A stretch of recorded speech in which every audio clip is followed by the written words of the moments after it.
r/NoSleep. Posted by u/horror_writer_1717.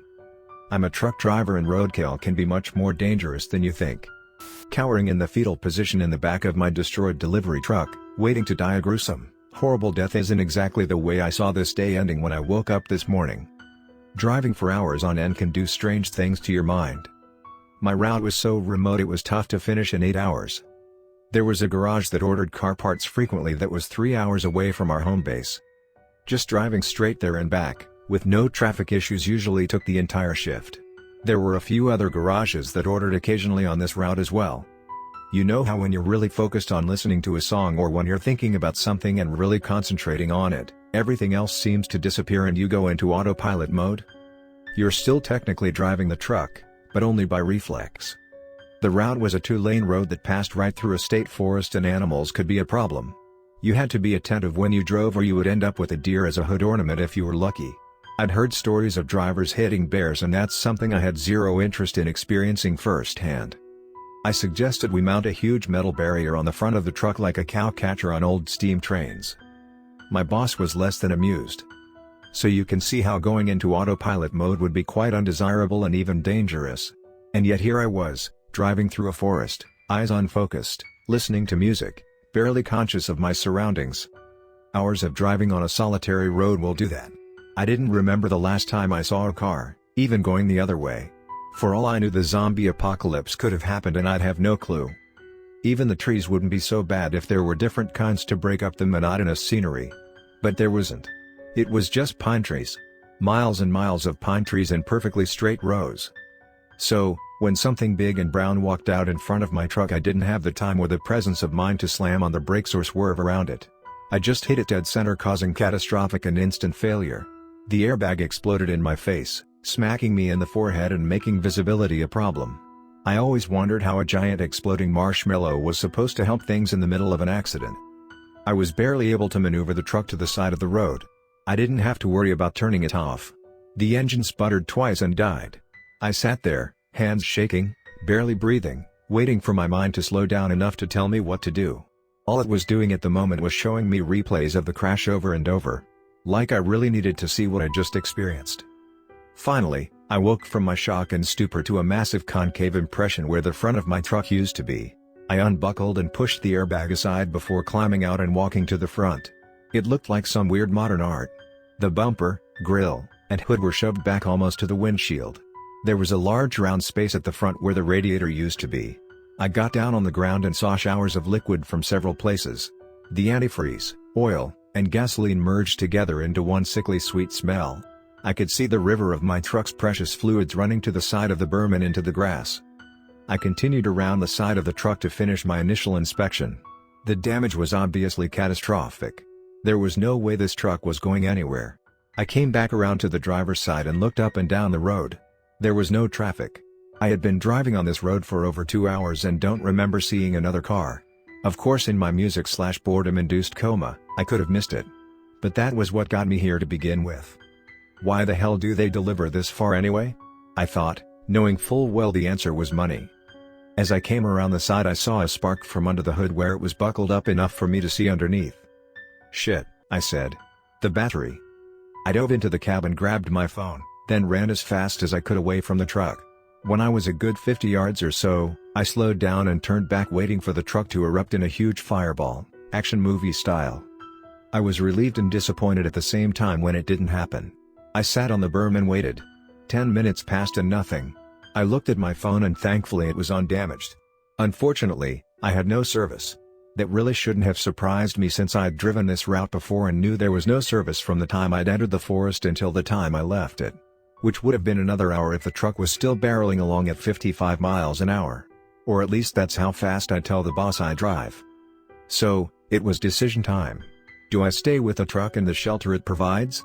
Or do I start walking toward my destination hoping to get picked up by a good-hearted stranger? That led to another question. How do you know a stranger is good-hearted just by looking at them? I read a story about this old grandma-looking lady who would move from small town to small town. She would become the most helpful neighbor anyone could ever want. Everyone who was interviewed after would say she was the perfect neighbor. Months after arriving and ingratiating herself, kids would start going missing. She was the picture of concern and would help with searches. She would bring casseroles to the grieving parents and always be there for them. Shortly after the kids went missing, the grandma lady did too. The police broke into her house after multiple neighbors called concerned because they hadn't seen her in a few days and were worried for her health. What they found was the remains of the missing children. She had done horrible things to them, then butchered them. There were packages upon packages of ground meat in her freezer. Each one was labeled with a name. They also found discarded meat packages in her trash and several casserole dishes stacked neatly on the counter. The police investigation showed that she was serving parents casseroles with the bodies of their own kids inside. I couldn't imagine people could do such things. What's even worse is that once the accusation was out, there were neighbors who defended her. They said there was no way she could ever do something like that. That it must have been someone else that did those horrible things and grandma took the blame. That's how easily people get drawn in. I think some sick reporter even started the catchphrase, "She Greteled them." What's wrong with people? So, with that story rattling around in my head, I was thinking hitching a ride was out. If someone pulled over, I might ask them to call a tow truck for me when they got to town. But I doubt I would hop in some stranger's car. Not unless I had a can of pepper spray. Unfortunately, that was against company policy. It's funny how the company is okay with invading our privacy with their stupid cameras but won't let us do anything to protect ourselves if we must. And then the thought struck. The camera. I ran to the truck and waved at the inside camera. Having no idea if anyone saw me or if the camera could even transmit through this cell dark zone. I found a napkin and wrote a message. Hit an animal. Truck damaged. Stranded. Send help. I wrote the road number and how many miles from town I thought I was, then I hung the napkin on the wall beside the driver's seat. I sat there for a little while, waiting for I don't know what. I had no way of knowing if that camera was working or not. For all I know, it went dark hours before I hit whatever it was I hit. That sparked a bit of curiosity in me. I never did see what it was I'd hit. All I know is it was big and brown. I got back out of the truck and went to the front. There were a few hairs stuck to the bumper and hood. I took pictures of them with my phone. Then I took pictures of the rest of the damage. As I was taking pictures of the bumper, I noticed there was a dark spot on the ground. I took a picture of it and zoomed up close. It was nowhere near the fluids that had leaked from the truck. I looked again and saw another spot near the edge of the grass heading toward the forest. Oh no, I thought. I've injured some animal and it's limping around through the forest in misery half dead. So now my options had just increased by one. Stay with the truck. Hitch a ride, if anyone ever passes.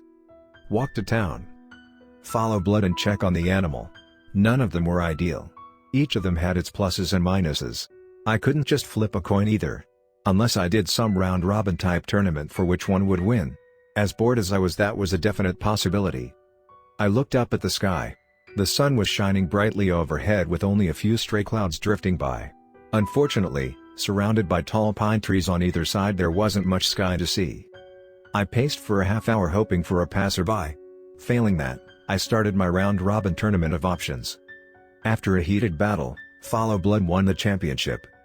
I wrote a note saying my truck broke down and gave the number of the company to call as well as my name and number. I stuck it to the outside of the truck window. I took a deep breath as I stared down at the blood on the side of the road. Then I stepped toward the forest and followed the trail of blood to the edge. I peered into the intimidating wall of trees. What at first looked like an impenetrable barrier now looked like a meadow. The trees were spaced evenly several feet apart and were easy to maneuver around. The ground was littered with a blanket of pine needles smothering all but the hardiest of plants from growing through it. The air was still. The wind hadn't been blowing much out on the road. Under the canopy of trees it seemed totally still, almost stale. Even the sun had a hard time penetrating through the green giants that stood stalwart for untold years. They were massive. The trunks were easily 3 feet wide, some of them even bigger. I marveled as I looked up at the tops 100 feet in the air. For a moment I was so lost in awe that I almost forgot why I was there. I looked around and found the trail of blood. The blanket of pine needles made it easier and I didn't have to dig through brush losing the trail. I was surprised by how steady the drops were. It wasn't like the animal bled a lot at the point of impact and then it tapered off. The bleeding had remained the same the entire time. It was almost like a trail of breadcrumbs leading me to this injured creature. I hadn't really thought about what I would do once I found it. I suppose that would have to wait until then. Deeper and deeper, it led me into this forest. The trail had begun to zigzag. It would go straight slightly to the left for a few dozen feet, then lean toward the left for another dozen or so. I thought even though the trail zigged and zagged that it was still leading me basically straight away from the truck. For some reason that didn't bother me at the time. I suppose I was just in focus mode trying to discover how badly injured the animal was. To tell the truth, I was surprised it was even able to walk as hard as I hit it. Hitting most animals going 55 would kill them instantly. Why that fact didn't worry me at the time I have no clue. I paused and looked around at the never-ending rows of trees. I noticed something ahead of me and took out my phone to take a picture. There was a tree maybe 50 feet away that had a strange bump on its trunk. None of the other trees had it, and it didn't seem to be a broken branch. The end was round with none of the sharp angles you'd expect from a break. I looked at the picture on my phone and zoomed up close. This bump had something else the other trees didn't have. Eyes. I slowly looked back up at the tree and the bump was gone. My blood froze in my veins. I looked at the picture again and saw the bump was around 8 feet up on the tree. Whatever it was big. As I looked again, the bump was back, only this time it was a few trees to the left and, more disturbingly, a few trees closer. I decided I'd had enough of playing tracker and started back toward the truck. I tried with every ounce of fortitude in me not to run. I just turned and started walking straight back the way I'd come. My mind was screaming to get the hell out of there, but I knew that running begs pursuit. I knew deep down if I ran it would catch me. That still didn't keep me from glancing back over my shoulder as I walked as quickly as I could while trying to look like I wasn't walking quickly. I couldn't see the edge of the forest or the road, but I was sure I was walking in the right direction even though what little sky I could see had turned gray. With no sun to see, I had zero direction to follow. The light was growing dim even though I knew it was only early afternoon. When I glanced back, I could see the head popping out from behind a tree. Every time I looked it was a little bit closer. I glanced down at the ground and realized I could no longer see the trail of blood. I stopped and hid behind a tree. My eyes darted left and right looking for the blood trail that would lead me back to the relative safety of the ruined truck. As I stood there, mind racing, trying to figure out what to do, I heard a soft footstep approach the other side of the tree. I smelled the scent of wet animal and heard sniffing, then a soft growl. I dug my fingernails into the tree as a yellow river ran down the inside of my jeans. I stood as still as possible as the sniffing intensified. I could feel the wind and smell the stench of death from its breath.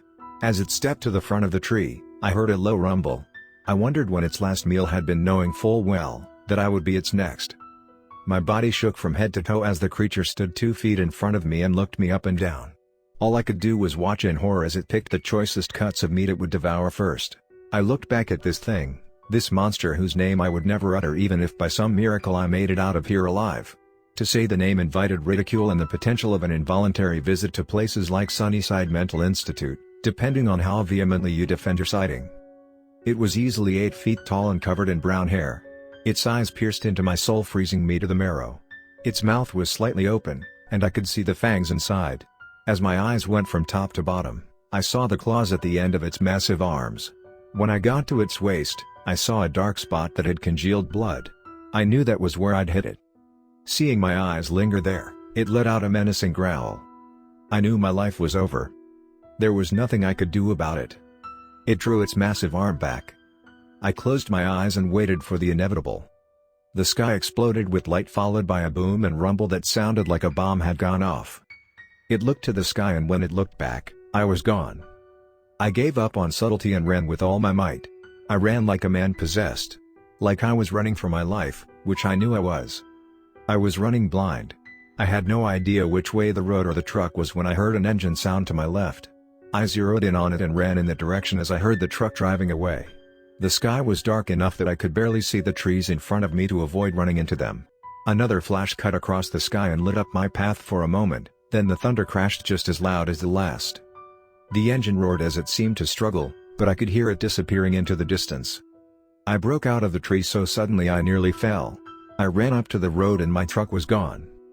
How could anyone have driven it away? Did they load it on a rollback and leave me for dead? As I stared at the road, I saw it in the distance. The truck was still there. I was behind it. I ran for it. As I got closer, I could see the back was open and the parts were gone. Someone must have taken them in their own truck and hurried away. I was more worried about staying alive now than some piece of human refuse who would take advantage of someone in need. I closed and latched the back of the truck as the rain pelted me. Then I ran around and jumped in the cab, locking the door. I had just taken a breath when the creature stood at my driver's side window breathing hard and fogging it up. For an absurd moment, I felt like I was safe from it in the truck.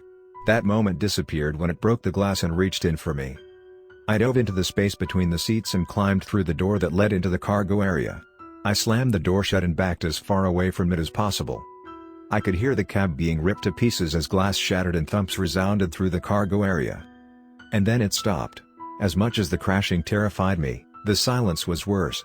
At least when there's sound, even terrible sound, I knew where it was coming from. With silence, I had no idea. I sat curled up in the fetal position leaning against the corner of the truck hugging my knees, and waiting. The rain pounded on the roof giving me a sense of ease and a sense of dread at the same time. The rain was something normal in my life that had been turned upside down ever since I had stepped into the woods. But it also muffled the movements of the creature that I was sure was lurking outside waiting for its chance to get me. My adrenaline crashed leaving me feeling worn out. My clothes were soaking wet from rain, sweat, and other bodily emissions. All I wanted to do was lay down and sleep. I felt the impact as much as I heard it. Then it happened again and again. The creature was pounding on the side of the truck. I could barely see because of the storm. The roof of the truck was fiberglass which allowed some light in, but with the storm, it was nearly dark outside, which meant it was nearly dark inside as well. Even still, I could see the wall of the truck bow inward with every impact. I wondered how long it would take the pounding before it collapsed. As I wondered at the cheery thought of my only shelter being destroyed by a crazed cryptid, the pounding stopped. Dreadful silence reigned once again, punctuated only by the rain. I didn't dare close my eyes no matter how tired I was. The truck started rocking side to side. It rocked so hard that the wheels came off the ground on the driver's side, then it rocked back, and the wheels came off the ground on the passenger's side. It was trying to flip the truck and was about to succeed. I was getting thrown around like a rag doll. After a few times, it finally achieved its goal. The truck rolled over onto its side. I smashed my head against the ceiling as it crashed down onto the pavement. I slowly got up and felt my aching head. My hand came away red. I was bleeding but I didn't know how bad. I got out my phone, that thankfully only had a cracked screen, and took a selfie. I looked at the picture and saw the gash on my forehead. For a moment I panicked, then ripped a piece of my shirt and made a makeshift headband to try to staunch the bleeding. Either the smell of blood or the triumph of having flipped the truck made the creature bash the truck even more.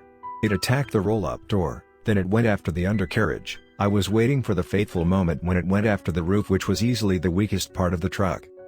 But it never did. It got to the front of the truck and stopped. One look in that direction told me why.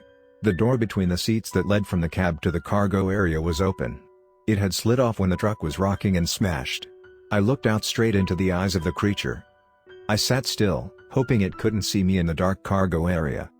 Its eyes searched for a long moment, then disappeared. I breathed a sigh of relief until I heard it climbing up the side of the truck.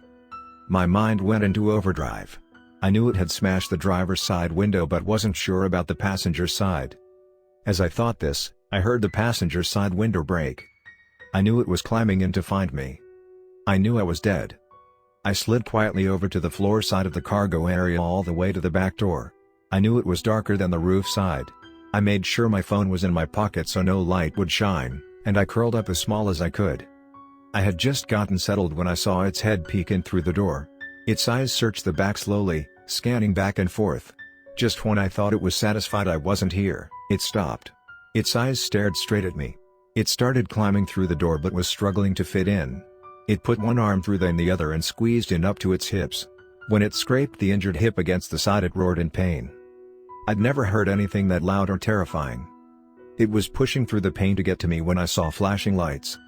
I thought I was hallucinating when I noticed it had seen them too. It disappeared through the opening. I stayed where I was, in shock, hoping it wasn't pulling another trick or going around to the back to rip open the rolling door. The flashing lights continued and I felt the truck move as it climbed back up and into the cab again. Suddenly there was a light shining in my face. "Are you alright?" I heard a voice say. I held up my hand to block the light and try to see who was talking. He turned the light on himself and I saw it was a state trooper. I tried to hold it back, but the tears flowed. I wasn't going to die, at least not today. He climbed back out and went around to open the roll-up door. Then he helped me out and checked my injuries. The rain had stopped so we stood outside as he asked me questions about what had happened. I didn't mind. I didn't even mind taking a breathalyzer test. But my eyes kept darting back to the trees. He asked if there was anything I needed out of the truck, but there wasn't one thing I could think of. He took one more look at the front of the truck. "So, you say you were going the speed limit?" he said. I nodded. He shook his head as we got in the cruiser. "I can't imagine what would do that much damage," he said. "Did you see what it was?" My mind replayed the last few hours of hell, and I remembered the name Sunnyside Mental Institute. "No," I said. "I didn't see a thing." I stared out the window into the woods while he prepared to leave and saw the creature. It was standing beside a tree just inside the tree line. Its fists were curled, and its fangs were bared. It glared at me with inhuman fury. For a moment I thought it would charge the car and rip me to shreds. As the trooper started the car and pulled away, the creature stepped out of the woods and watched us go. As he faded into the distance, I looked into the rearview mirror and it looked like a man standing beside the road, but I knew different. If you ever hit an animal in the middle of nowhere, don't pursue it. You never know when it might be pursuing you.